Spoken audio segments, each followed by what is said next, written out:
Welcome to The Courageous Choice, a podcast about what it really takes to lead at the edge of change. Because here's the truth, strategy isn't enough anymore. The world of work is moving faster than ever, and the leaders who stand out aren't the ones with all the answers. They're the ones willing to make bold decisions in moments of uncertainty. This podcast is about those moments, about those leaders, and because leadership today isn't about certainty, it's about courage. The courage to see differently, act decisively, and step forward anyway. Hi, and welcome to this episode of The Courageous Choice. I'm very excited today to be here with Pat Wadors, who's the Chief Human Resources Officer at Intuitive. She is also a board member and author, well-known in the HR space, and a proud grandma, expecting her third very soon. So we're super excited. Thank you so much, Pat, for joining us today. Thank you for having me. One of the things that inspired me to reach out initially was you were talking about courage in HR. And I know that you certainly have been a trendsetter in thinking about how do we design HR, how do we create a business mindset and really have impact. And you shared with me some of the things that you're doing with your team right now around creating a product mindset. And I'd love for you to share with the audience if you'd be open to it. Sure. So I've always adapted my language to the business. So that's something that I've always strived to do, is like be part of the business language. So it's clearly understood. So if I'm serving the sales commercial team, I speak as go-to-market methodology. I think about my customer and co-creating with my customer to solve the right problem, right? And what I call chase the right rabbit, what's the right metric? And I would teach this co-creation to my teams. And I realized at Intuitive, like, when I'd say co-create, they weren't quite sure what I meant. And with my leadership team, we rolled out recently the product mindset. Like, what does this look like? And if you think about a product, companies have a PRD, a product requirements document, and that's based on the customer, what they need. You look at your TAM. The TAM is your employee base. For us, it's 17,000 plus employees. Your SAM, right? Your served available market is the subset of employees you're trying to serve, right? Either change behavior, give a new tool, whatever it may be. It could be managers, manufacturing, whatever. And then I go through, like, how do you know what problem you're solving? How do you validate the data? Like, what data do you look for? What does success look like? Do you pilot? Do you roll it out? Big bang? How do you do it? Do you have a business champion? Right? Don't go into a business conversation, have them flat-foot, not know what you're talking about. You should have already socialized and had a champion.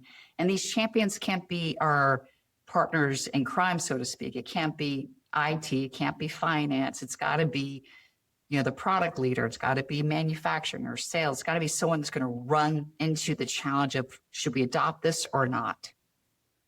Yeah. And we gave the framework out, and it was like lighting up on the chat, like the conversation about it. We gave them the checklist. We walked through how you socialize. We gave them the thoughts, how you look at data.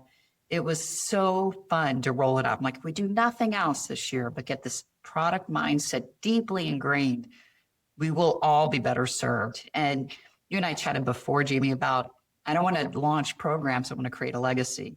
And so creating a legacy means that it's actually pulled by the business, understood and embedded in the DNA of the company. That makes me really proud. So if you take the framework, you have a better chance of creating a legacy. We've been talking for a few years around like project management skills in HR, but this is like way beyond that, right? Thinking about what are you even designing? What are you solving? Getting the voice of the customer in a different way, stakeholder management in a different way. I'd love to know, like, how are they going to take it from what you presented? Because I think it was yesterday, right?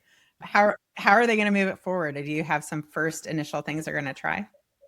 Well, we started socializing it and using the template and some programs, some projects with the business. And we saw the smoothness of the acceptance of the idea of the co-creation, where the business, like, you lean into a meeting and you go, here's our hypothesis. This is the problem we believe is in front of all of us. Does this resonate? Pause, like really listen. If not, tweak it. And then you say, okay, our hypothesis based on this is we think we can approach an opportunity this way based on feedback. This is the subset of groups that we interviewed for the solutioning. What do you think? Pause. And what could go wrong if what's the negative perception of this project if we do it this way? What do you think could bite us? like whatever language you use in your company, right? The hidden traps, whatever that is. And it strikes me because I think that that point that you're making around like really listen. And if the feedback is like, this just doesn't hit the mark, like we have to really be able, this isn't about defensive. And I think there's something there when I just think about a lot of HR professionals, like we feel like we have to have, we either make assumptions or we think we have the solution. And this is a total reframe, right?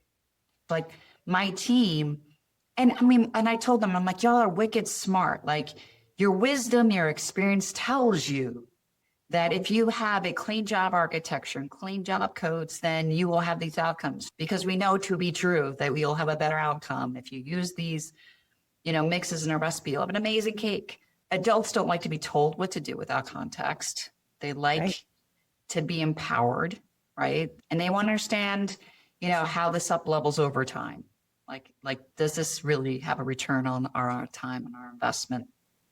And if they feel it, they will have discretionary effort. If they help co-lead it and put their DNA in the solution, I told the team, like, if you even tweak it a little bit based on their feedback in that room, their ownership exponentially increases.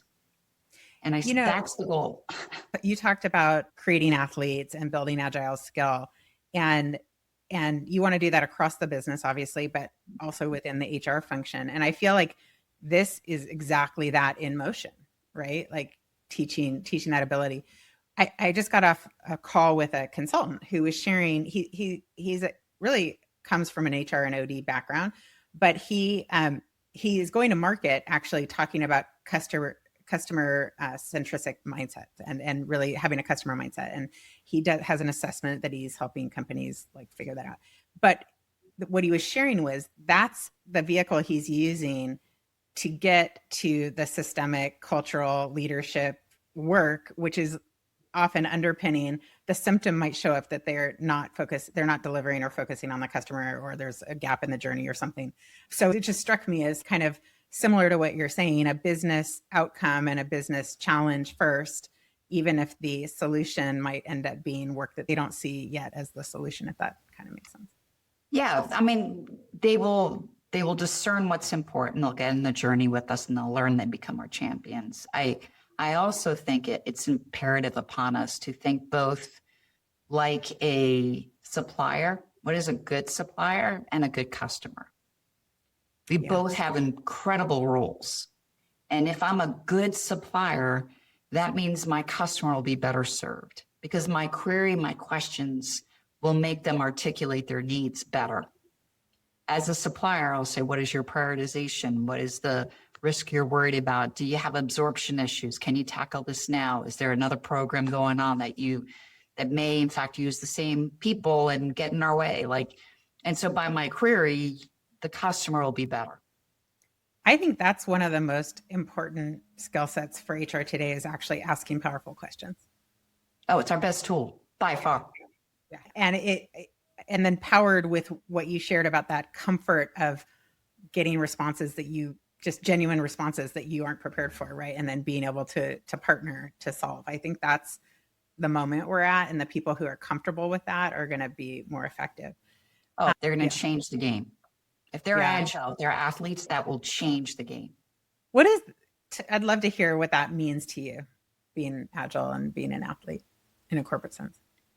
So I forget the phrasing, but like every strategy goes to hell, it's, first line of conflict, right? So if you walk in with a point of view, which you should have done your homework and all that, but an athlete is anticipating being surprised.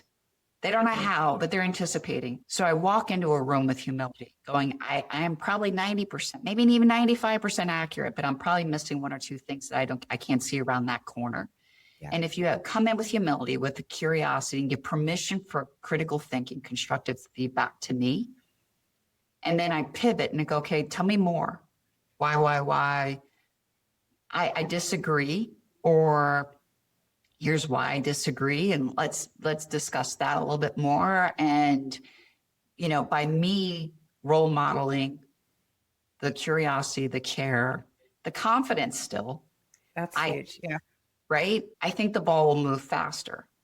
So an athlete knows how to anticipate the race. They see someone running, they see the pace of the speed of the turn.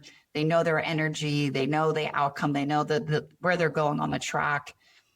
The athlete will adapt, right? They'll adapt in the play in baseball or football. They will adapt their strategies based upon what they're seeing across that table. We have to do that. So many of us go, here's the play, and go, Right. I'm like, don't you see half that team is not on board? Right. Even if you were right, you're still not winning. You're not winning. Yeah. And that sucks. I've been on both sides of that fence. Yeah. I think that tension of confidence and adaptability and flexibility, like it's learned, maybe, because like the confidence is actually that I can navigate anything in front of us, and I want to get to the best solution for the team, right? And when I think about smart players, like I grew up playing soccer, and right, the smart players see the whole field, right? And and if you're only looking at the grass in front of you, like a 5-year-old playing soccer, like that's a whole different thing, right? Totally different. So how do you teach that in your HR team? So they don't have to see the whole playing field yet. What they have to understand is the tempo of reading, like, do you have buy-in? And so if you don't know how to read the room, then overtly ask. Jamie, Susie, Joe, Loretta, thoughts, feedback. I'm just going to write it on the whiteboard. I'm going to make my notes, whatever the case may be. If the feedback is bigger than a bread box, it's not polishing an apple, it's pretty material to what you were planning, then you take it all in and say, let me absorb what you said. I might follow up with you, but it's worthy of me taking another pass to make sure I understand what you're sharing with me today, because I quite frankly didn't see all that. So confidence that you can say, I didn't know all of what you just shared. Yeah. It's confidence to know that you're smart enough to figure out a problem once you get all the information. Right. And it's confident that they want you to be successful and they to be successful. So you're aligned on the business success. Yeah. You're just confident that these things are there, and pausing and reflecting, coming back again, echoing what you heard, coming back to a conclusion with your key champions in the room, you will move the ball. It's rare that I've seen someone that came back after echoing, after adapt, didn't move the ball forward in some way. Yeah.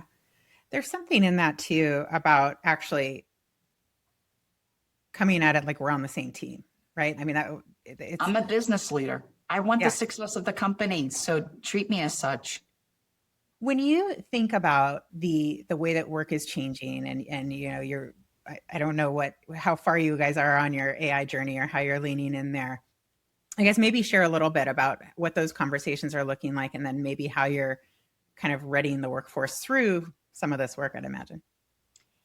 AI is here and it's evolving so fast. And, you see that 85% have failed or too expensive. So in this space, I personally would want to be a fast follower, learn from others' mistakes. Yeah. I don't have to be, and we don't have to be a leader. With that said, we're leveraging AI in our products. We're leveraging AI across the enterprise, and I'm leveraging AI for my personal productivity and that of my team. I'm a champion of the AI literacy for the company.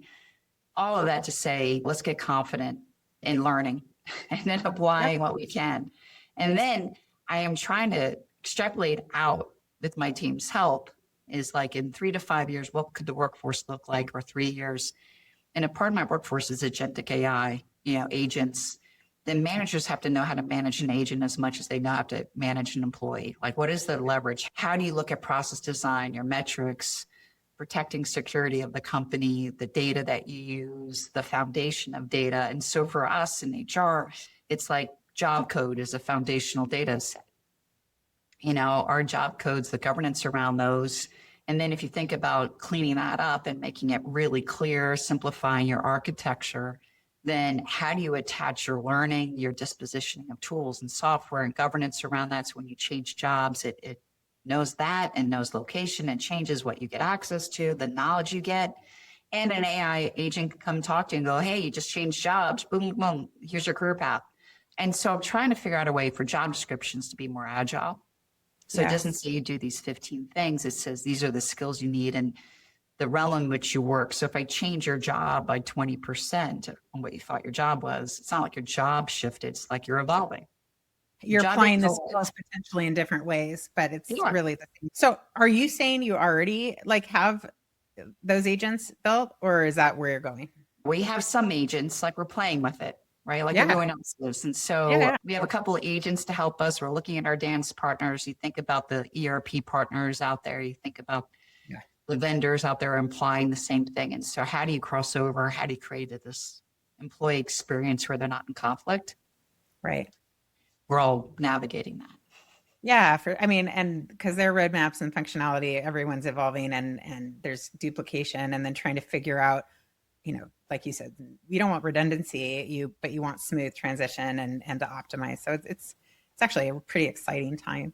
Really exciting. I'm learning every day, and it's a little overwhelming. Like, I thought I knew that. And then like somebody else could like, ah. So yeah. To me, I mean, I think for probably people like you and I, it's actually, that's what makes it so exciting is this opportunity to really like question all assumptions. I mean, the things that there are some fundamental things that I think we know, but even questioning how those apply or truths that we maybe grew up with in our careers, like we're having this really fun exercise with clients around, it's like a futurist kind of approach, but really, how do you imagine what's possible without the constraints that you actually see today, whether it's financial, functional, org design, like whatever, right? Because that is changing so quickly. It like blows my mind. I mean, I don't know if you've had Blows my mind. Is there something you've seen that has like been one of the things that you were amazed by? I think what I'm excited about and scared about, like I'm still learning. I keep going back to that is every day. If you think about the McKinseys of the world, Bain, like org design, now I can leverage AI. Like, is this org design? I'm optimizing for this. These are the constraints. This is what it looks like. This is the customer. This is the supplier. How would you organize for these outcomes? And what am I missing? Critical thinking. Boom, boom, boom, boom, boom. Like, oh, damn, look at that. That's pretty amazing. How do I do change management mapping from my as is to my to be if you have access to my current jobs, and what changes in the productivity metrics? I can get benchmarks and cost to serve and like, boom, like I can do with natural language, help me understand my attrition rate and where my biggest risk is by function, by geo, by level. And once I understand what are your recommendations based upon our culture and our constraints, list those things out, boom, right? So I have a retention plan. I know my attrition risks. I know my hiring. I know my cost per hire. I know how to reduce the opportunity is endless. And for me, it's like a kid in a candy shop. I'm trying to, my team is like all over it. It's super exciting. No, the data, I mean, just being able to get that so quickly and then act on it. We partner with a company called Vendy, and it has basically, I think it's over 12,000 HR technologies mapped. So you could take your current tech stack and instead of doing process mapping the old way, like you said, McKinsey coming in or whoever with sticky notes and taking months, it basically that with the human in the loop, it'll tell you where the systems utilize or underutilized, where people are manually working around the system. It gives you the new functionality, and it maps it immediately so that you can then decide your plan. It'll refresh because the systems are changing so quickly. So it's pretty amazing. You shared with me this idea of really having like a legacy mindset, and as you're, creating, but what does legacy mindset mean to you? I think it got clearer as I got older, actually. I want to be, my personal view on this, I want to build things with the business, with my leaders, with my employees, that when I'm gone, it's not Pat's initiative. It's what it create a high performing, healthy company. And I want to make the people I'm with and the company I'm with better for me, for having me serve them and be part of their lives. I want them and myself to both grow through the experience. And so once you've seen something grown, it's hard to ungrow, right? It's like to me, that's a legacy. If I left and you're like, thank God she's gone. I'm going to get rid of my this or my performance management, my goal setting, or my whatever you think, my compensate, whatever, list your thing. I have failed, right? I have failed in a meaningful way. And it's through me pushing a boulder up without alignment with the business. I didn't give anyone better skills or wisdom. I didn't give them more confidence.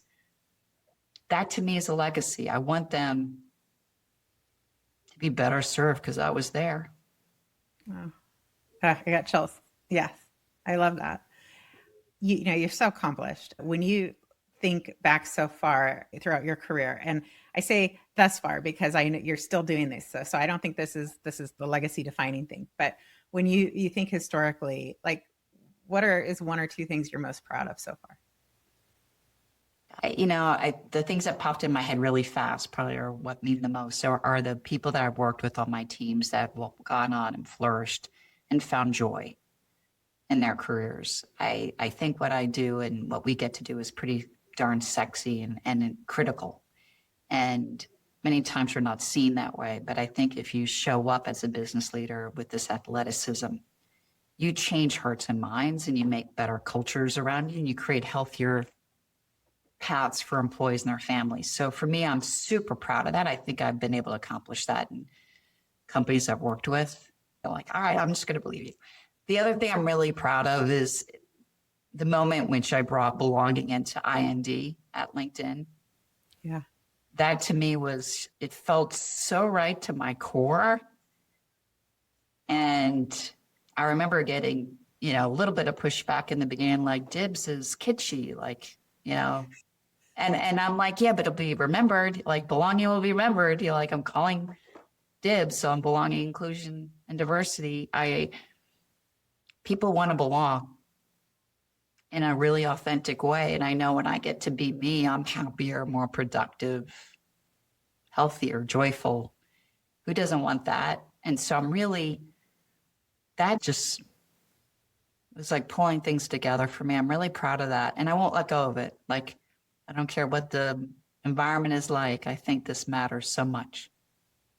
And it just strikes me as something that's living, right? Like to me, the environment, the context, the company, the team, like there's just some fundamental truths as humans. And, we and I talked a little bit about fear around AI and change and that people are having. Like, how do we create that connection and sense of belonging and purpose? Yeah, you can't see it because over there, I have this sign above our door that says productivity is a basis for morale. And it's not productivity necessarily in like a checking the box, but it's contributing meaningfully to something in your day, whether it's work or otherwise. And so I believe that is a fundamental truth. I'm also proud that I published a book that I didn't intend to write. So how did that happen? Wiley Publishing reached out. This woman reached out to me and asked me to write a book about HR. And I said no, because I'm dyslexic. Like to write something, it just felt like overwhelming. And then I write the way I talk. Yeah. That's who I am. And so when peers of mine were like, let's write a book about HR and then pass, I'm like, I can't because you write, like they talk formally there and I'm way more casual and I'm the storyteller. Like, oh my gosh, there'll be so science now. Here's my story. Like, I'm going to be in the box. You write the other stuff, I'll write the boxes. And so like, I never fit. And they reached out like, will you write a book about HR? And I'm like, no. And they're like, why not? And I said, well, the primary reason is I stand on the shoulders of so many people that do the craft. Like I share clearly and transparently, I copy shamelessly and give them credit. And like, we're a team sport. And so why would I write a book about that? Like that just seems obnoxious to me. And because I'm learning so much all the time. And she goes, well, what would you write about? And no one ever asked me that. And so I came back like 2 months later, like it took me a while to get my guts up. And I said, if I could write a book that leverages the fables and folktales I use to tell my stories for learning, that I've done for decades, right? Like Goldilocks, my just right fit. And the Emperor, New Clothes is about, your leadership shadow and creating psychological safety, and Touching the Elephant is about curiosity and questions. And if I can tell these fables and folktales with my personal learning and my professional learning, I would do that. And so they're like, well, write an outline. I'm like, okay. And so I wrote an outline and they said yes. And they're like, when can you get it done? I'm like, I don't know. Like, how small, big is the book? And they were like, I don't know, 9, 10 chapters. I'm like, okay, then I could do a chapter a week maybe. And they're like, okay. And I did it. And I did it in 4 months. And it's my voice. That's amazing. Yeah, I laughed, I cried, it's all the stories I believe in. And to me, it's a legacy piece that, my kids can use. You've actually hit on legacy, I think, in a lot of things here. But the most powerful thing is to help people through our own journey and our own experience. That's like the authentic thing. When I look at people I admire, and I really try to distill, like, how did they get where they are? Like, if we can help others, one, we'll put a link to the book because that sounds amazing and I think everybody should read it. But, you said nobody had asked you that question. It kind of goes back to the powerful questions that wily person was thoughtful enough to give you the opportunity to think about what would be meaningful to you. And you got to a different answer than you had been before. It's pretty Completely. exciting. Belonging happened that way too. I was asked by a woman from Stanford. I was doing a panel for professionals, business women's conference. And as a panelist, I'm fine. She was like, do you want to do a TED-like talk before the panel? And I go, about what? She was diversity. I'm like, they know they're in a diversity conference. Like, why am I doing? No. And she's like, no, how does it make you feel? As a head of talent, how does diversity make you? Yeah. Whenever asked me that. And I'm like, came back the next day with belonging and dibs. I think that's the challenge out of our conversation to listeners is like, into the next meetings you come with just a powerful question. What's a powerful question you could ask that might get that response or cause someone to reflect in a way that they hadn't before, or yourself too, for that matter. Oh, powerful.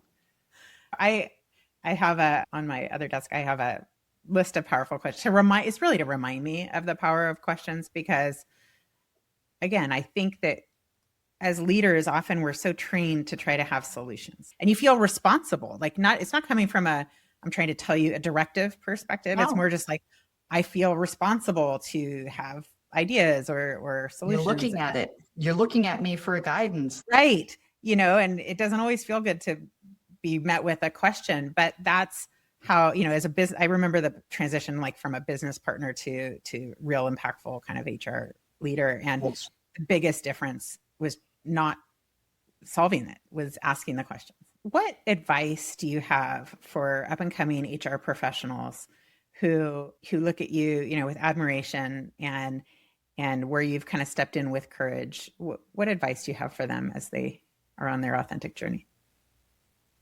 Gosh, be humble, be authentic in how you show up. Meaning, if you don't know the answer, you don't know the answer. But I guarantee you know how to find the answer, seek the answer, create an answer. Like, we are problem solvers. And there are problems we're facing that we've never faced before, like COVID. I mean, there's so many things. We do our best learning in the deep pool of unknown, and grab those. Like, run. I call them butterflies, actually, Jamie. Yes. So follow your butterflies. If you have a little bit of butterfly, you're going to ask more questions. You're going to make more friends. You're going to learn more. And you're going to look back and go, holy, look what I just did. Look what I learned.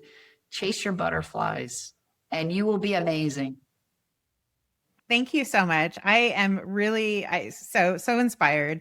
I love the chasing butterflies. I'm going to lean into that for sure. I feel it in my stomach, when you're in flow, and it's like scary, but in all the good ways. And you just know you're stretched, like in your stretch zone and learning. And it's like, it's incredible. And then to share that with others, I mean, that's like really, really magical. So it's such an honor to have you today. I really appreciate you taking the time, and I hope to see you again soon. I do too. Thank you so much for the conversation. It was enjoyable. Thank you so much. Thank you for listening to The Courageous Choice. If you enjoyed this episode, please leave a 5-star review to help get the word out about the podcast. And don't forget to subscribe so you don't miss out on any of our future conversations. If you'd like to know more about gig talent, please visit gigtalentagency.com or email us at podcast@gigtalentagency.com. See you in the next episode.